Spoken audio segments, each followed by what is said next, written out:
Nous allons poursuivre ce qu'on a débuté la semaine dernière. Là, c'est dans Romains chapitre 7.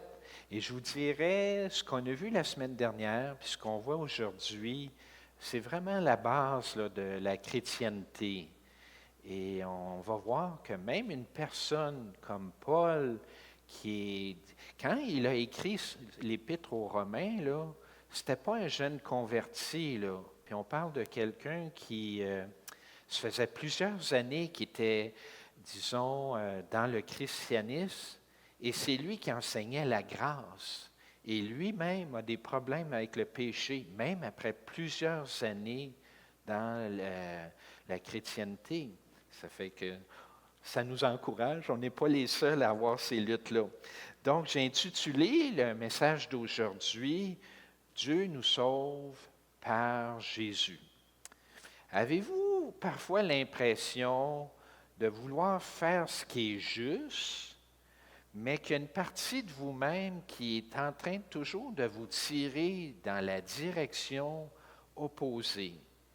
Et après avoir fait des choses que vous détestez, vous êtes-vous déjà demandé, ben voyons, pourquoi j'ai dit ça? Pourquoi ai-je fait ça? Bien, si vous comprenez ce sentiment-là, si vous avez vécu ces situations-là, bienvenue dans le club. Et c'est ça. Aujourd'hui, le passage, c'est une lettre de Paul où il fait preuve, disons, d'une grande franchise, une franchise sans détour. En substance, il dit, « Je ne fais pas ce que je veux et je fais ce que je déteste. » Et ce passage décrit quelque chose que nous connaissons tous, mais nous n'avons pas toujours les bons mots pour l'exprimer, le formuler.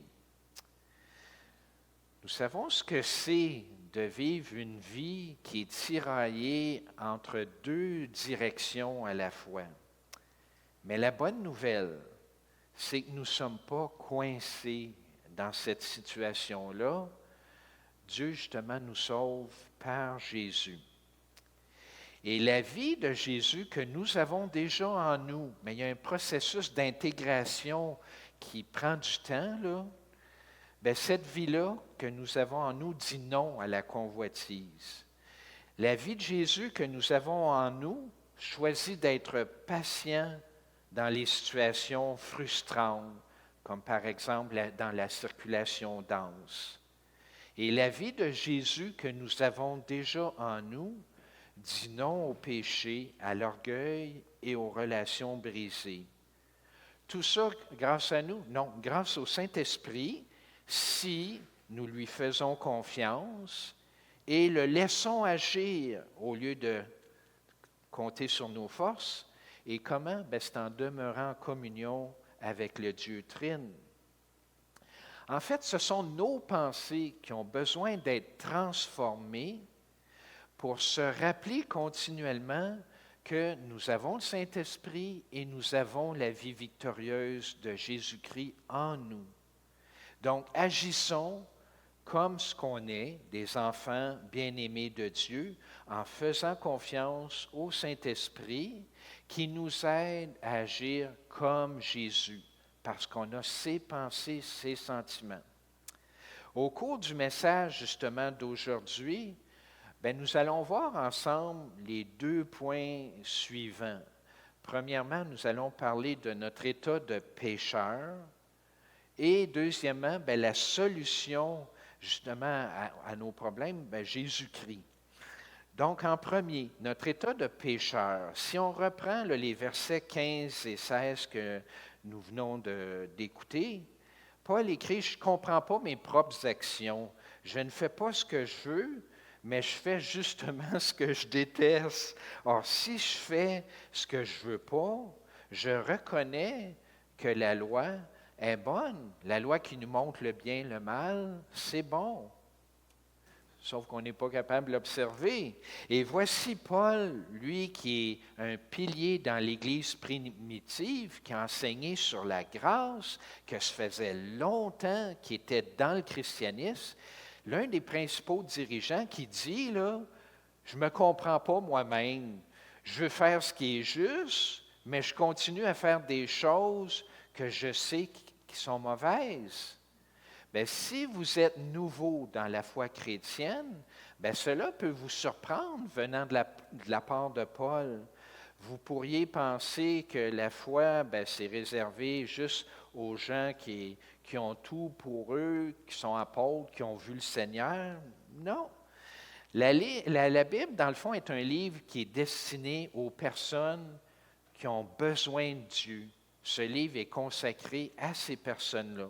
La Bible est un recueil d'histoires qui, ensemble, racontent une histoire globale. Et c'est laquelle?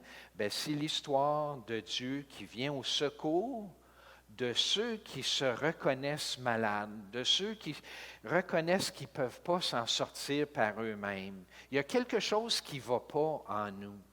Il y a un fossé assez profond entre ce qu'on veut faire et ce que nous faisons réellement.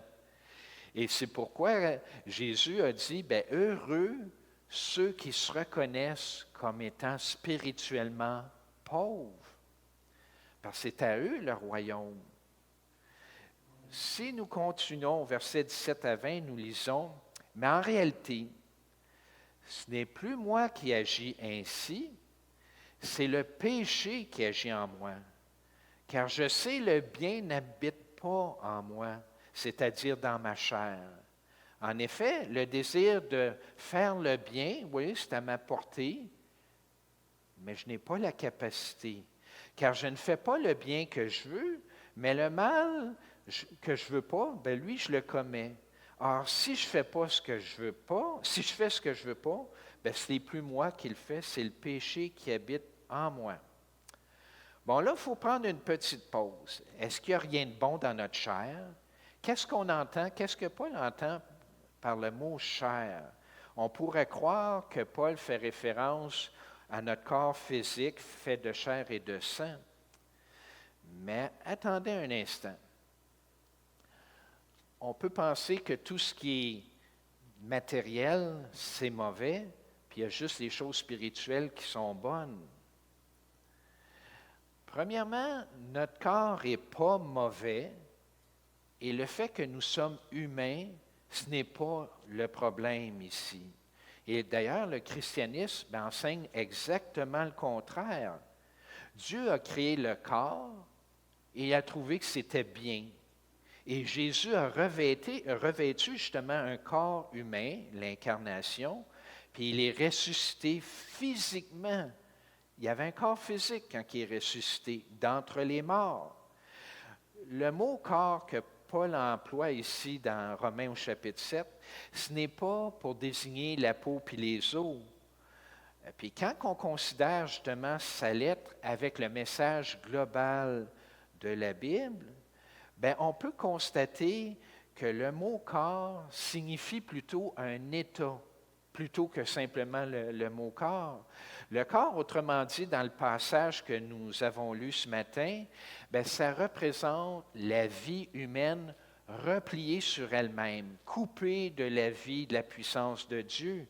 C'est la partie de nous qui tente de vivre sans faire confiance à Dieu.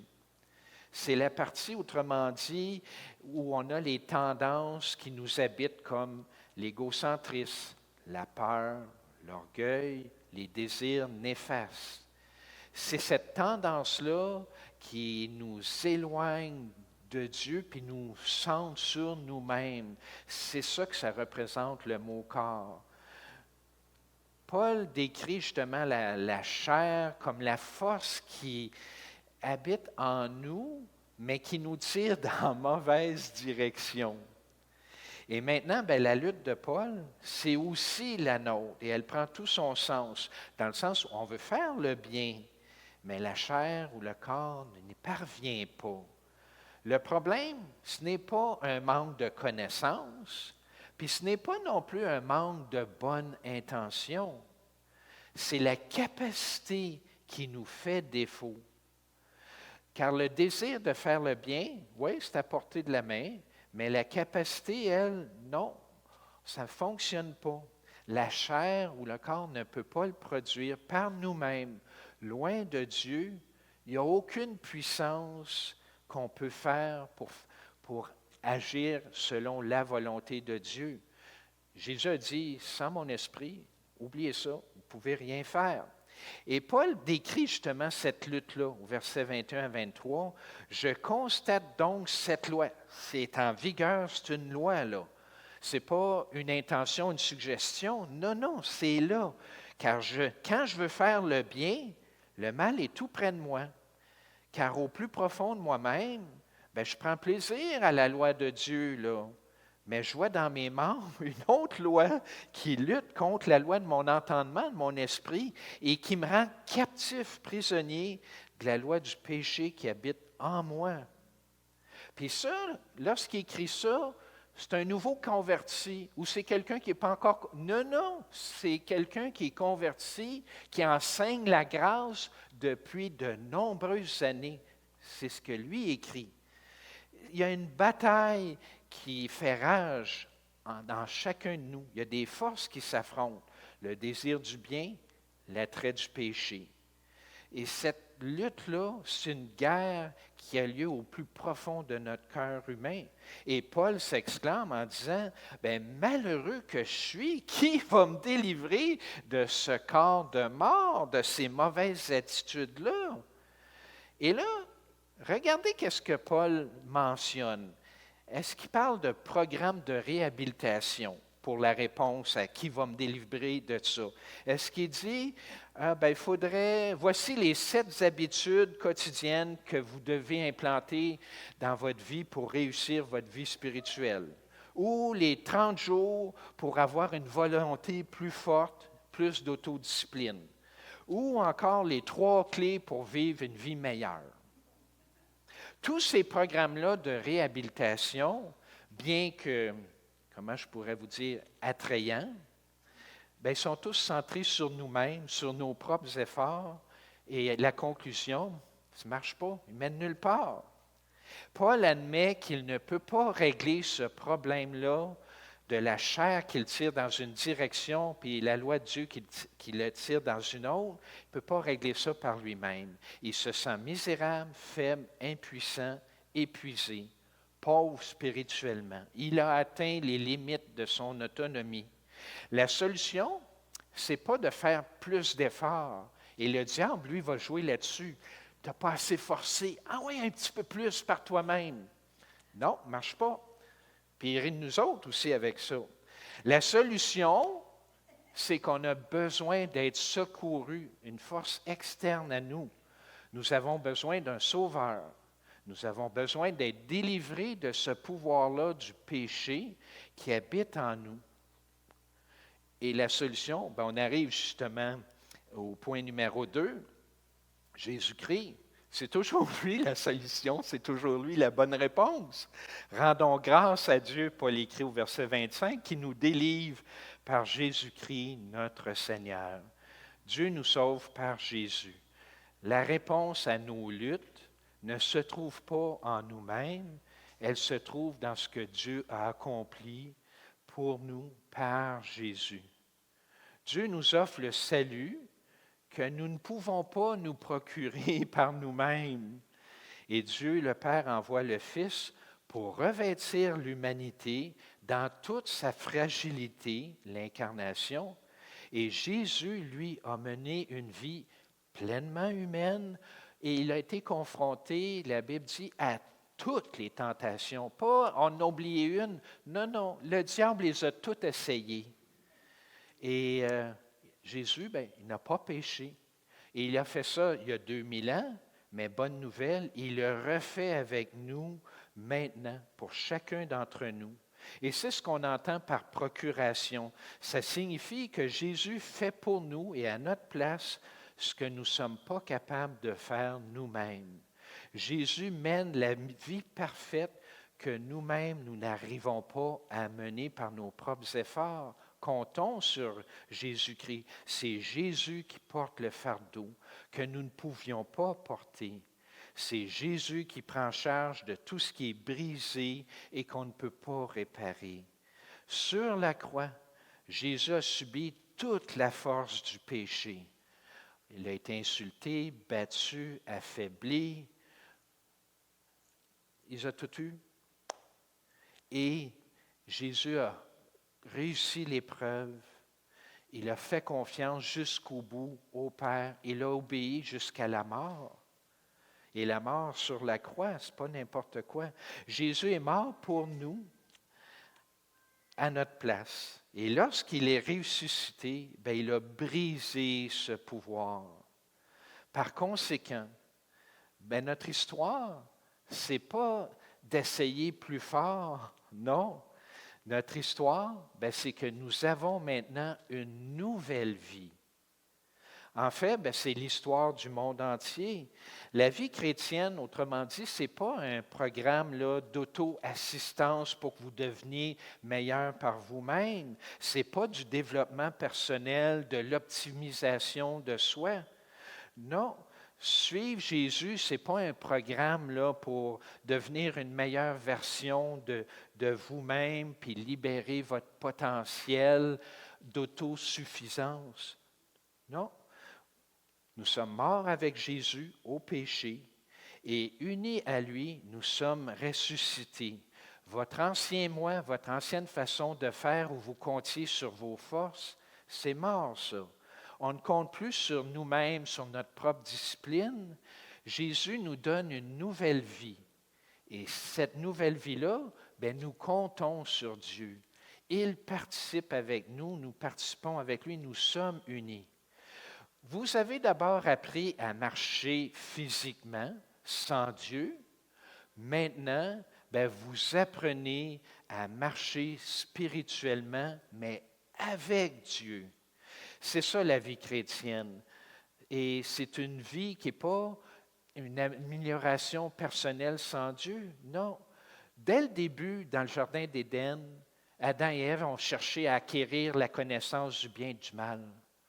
Non, la clé, on va le voir tantôt dans la communion, c'est connaître Jésus-Christ. Pas connaître le bien et le mal, connaître Jésus-Christ, son amour, ses sentiments, son expression. Et plus vous le connaissez, bien, plus vous allez agir. On va imiter Jésus-Christ. C'est le Saint-Esprit qui nous donne la force d'agir. Donc, si je reviens à nos moutons, vous recevez une nouvelle vie qui est la sienne. C'est ses sentiments. Et Jésus partage sa vie avec nous par l'Esprit. Il a pris notre humanité brisée, malade par le péché, et nous a donné une nouvelle humanité guérie. Il a pris notre péché et nous a donné sa justice, ce qui fait qu'il nous a ramenés en bonne communion avec le Père. Nous avons maintenant une vie d'amour consacrée au service des autres. C'est une union. Nous sommes unis maintenant à Jésus-Christ. Quand il est mort, nous sommes morts. Quand il est ressuscité pour une vie nouvelle, nous aussi, nous l'avons été. Et quand il est monté vers le Père, nous sommes montés avec lui et maintenant nous partageons sa vie, son amour et son amour parfait en passant, harmonieux avec l'Esprit et le Père. Bon, ça ne rentre pas toujours automatique dans la tête, ça. Entre ce que je vous dis et ce qu'on applique, il y a encore un décalage, là. On va comprendre pourquoi ce décalage-là. Parlons plus en détail du péché. Parce que c'est ça qui est la cause de tant de problèmes dans ce bas monde. Selon, comment je pourrais dire, le passage qu'on a lu sur le péché, bien, on peut tirer différentes conclusions selon notre conception qu'on a du péché. Et ce passage bien, nous illustre que, oui, d'abord, on pêche à titre personnel, mais le péché dépasse le moi, notre cadre personnel, ça va beaucoup plus loin. Parfois, c'est ça, nous sommes tentés de réduire le péché à un modèle individualiste. Le péché, c'est mon échec personnel, je me repens, je suis pardonné, je suis sauvé, mais le péché est beaucoup plus vaste que notre propre comportement, là. Bon, il ne faut pas nier Le péché personnel, oui, quand on pêche, ça cause du tort, puis il y a des conséquences. Mais le péché a servi toute l'humanité. Tout le monde est impliqué.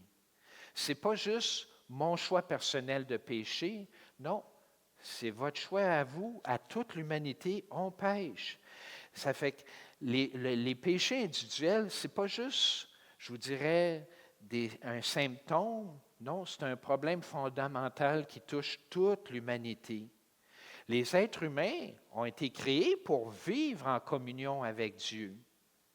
Par le Fils, le Saint-Esprit, être en communion avec le Père. Mais le péché, qu'est-ce qu'il fait, lui? Bien, il fait une rupture de cette communion-là.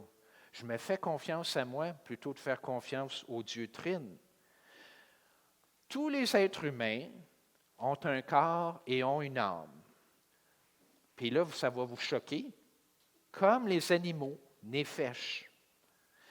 Et comme les mammifères et les oiseaux, on est pareil, nous les êtres humains, nous venons au monde, nous grandissons, nous nous reproduisons, nous transmettons des connaissances à la génération suivante, qui devient apparemment plus intelligente. Nous vieillissons et nous mourrons. Là, je viens de décrire les êtres humains, je viens de décrire aussi les animaux, pareil. Ils ont un langage eux aussi. Ils se communiquent entre eux de l'information. Ce qui distingue l'homme de l'animal, du règne animal, c'est qu'en plus, nous, les êtres humains, nous avons un esprit. Et cet esprit nous permet de communiquer avec le Dieu Trine. Problème, sauf qu'à la naissance, Paul écrit qu'en partant, nous sommes spirituellement morts. À cause de la chute d'Adam et Ève, nous débutons notre vie en étant séparés de Dieu, pas en communion avec lui. Puis on n'est même pas capable de sauver nous-mêmes par nos propres efforts. C'est Dieu qui débute le processus de notre réconciliation avec lui en nous faisant prendre conscience de notre état de pécheur. Puis cet état-là, on va l'avoir toute notre vie durant jusqu'à la résurrection. Et le péché est donc une déformation de notre participation à la vie du Dieu Trine. C'est une perversion de notre véritable relation avec Dieu et de notre relation les uns les autres. Le péché déforme la compréhension que nous avons de nous-mêmes. Il est omniprésent, c'est-à-dire que le péché est présent partout, ressenti partout. Il se manifeste personnellement dans nos vies, mais avec les relations avec les autres et dans les structures, dans les modes d'existence que nous avons dans notre société. C'est pourquoi lorsque vous entendez les chrétiens et Paul parler de puissance, bien, ça ne peut pas, le péché, être limité juste à des choix personnels individuels, là. Non, le péché est inclus dans toute la société. Et le péché est comme une puissance qui a beaucoup d'influence, qui dépasse juste les choix moraux d'une seule personne. Le péché prend forme dans les systèmes, les cultures, les institutions. Ces structures-là, bien, nous influencent sur notre façon de penser et d'agir en nous maintenant justement dans l'esclavage, en pensant que je me débrouille par moi-même, je n'ai pas besoin de Dieu, je suis autosuffisant. Donc le péché déforme, obscurcit notre perception de la réalité. À tous les niveaux, la vie en communauté de l'humanité est bouleversée par le péché. Nous sommes à la fois personnellement responsables de nos actions et nous sommes façonnés par tout ce qui nous entoure, que parfois nous ne choisissons pas et que parfois même nous ne contrôlons même pas. Bon, vous vous demandez, ouais, en quoi c'est une bonne nouvelle, ça, que le péché affecte tout le monde? C'est pas encourageant. Oui, c'est encourageant. Pourquoi? Parce que plus vous réalisez que vous n'avez pas de contrôle, que ça vous tiraille continuellement, bien, vous allez arrêter de penser à « je peux m'en sortir par moi-même ». Puis, je suis la solution à tous les problèmes d'humanité. Non. Plus vous savez que vous n'avez pas de contrôle, puis ça ne marche pas, bien, plus vous allez vous tourner vers Dieu c'est lui qui a la solution. OK.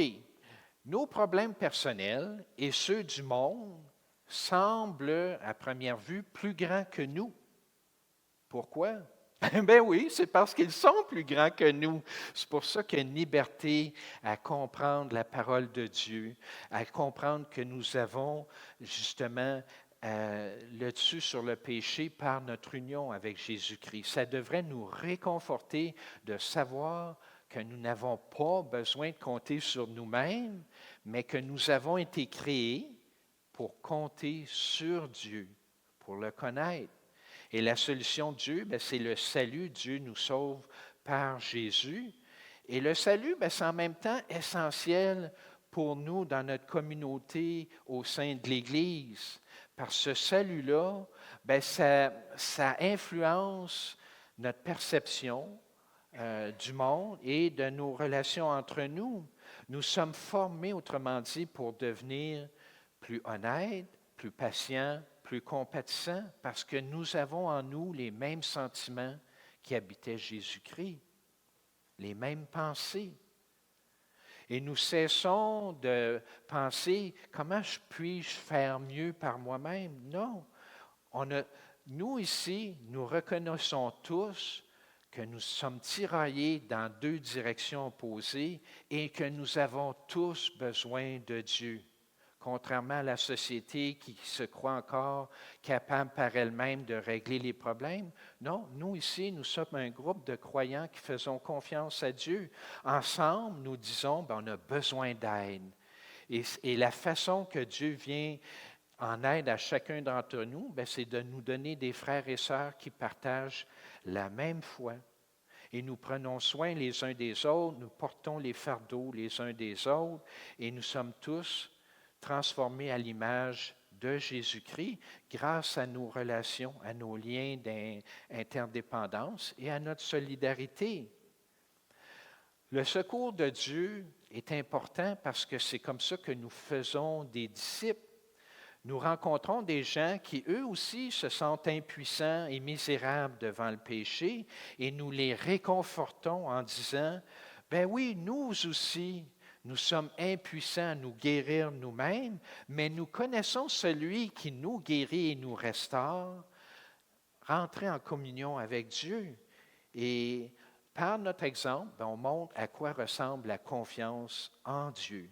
L'Église, autrement dit, n'est pas un groupe de personnes qui ont réussi à surmonter toutes les difficultés. Non, on est encore en lutte, mais nous sommes un peuple qui est soutenu, façonné, renouvelé par Dieu au milieu de toutes ces difficultés-là.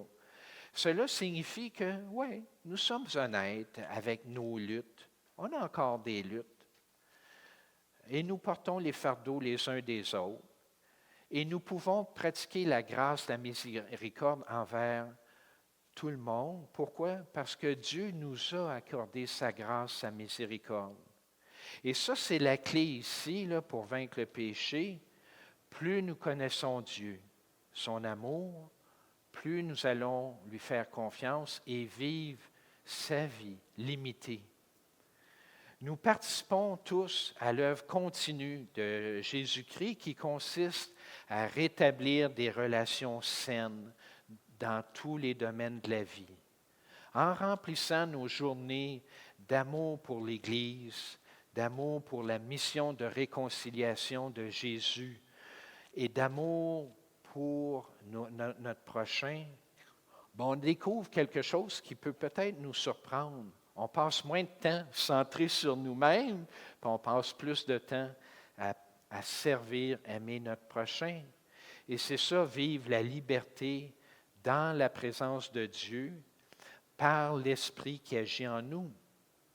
Écoutez, pour un peu d'écrire les mêmes versets, mais d'une autre façon. C'est tiré du Message, paraphrase de la Bible, qui décrit la nouvelle liberté que nous avons. Ceux qui croient pouvoir y parvenir par eux-mêmes pour vaincre le péché, finissent par être obsédés par la mesure de leur propre force morale, mais ne parviennent jamais à l'exercer dans la vie réelle. Par contre, ceux qui font confiance à l'action de Dieu en eux découvrent que l'Esprit de Dieu qui est en eux, Dieu est vivant, il respire en nous. Et l'obsession de soi dans des différents domaines, c'est une impasse. L'attention portée à Dieu nous conduit justement vers l'espace ouvert, vers une vie spacieuse de liberté. Se centrer sur soi-même est le contraire de justement se concentrer sur Dieu. Quiconque est complètement absorbé par soi, ignore Dieu, puis finit davantage à penser à lui plutôt qu'à Dieu.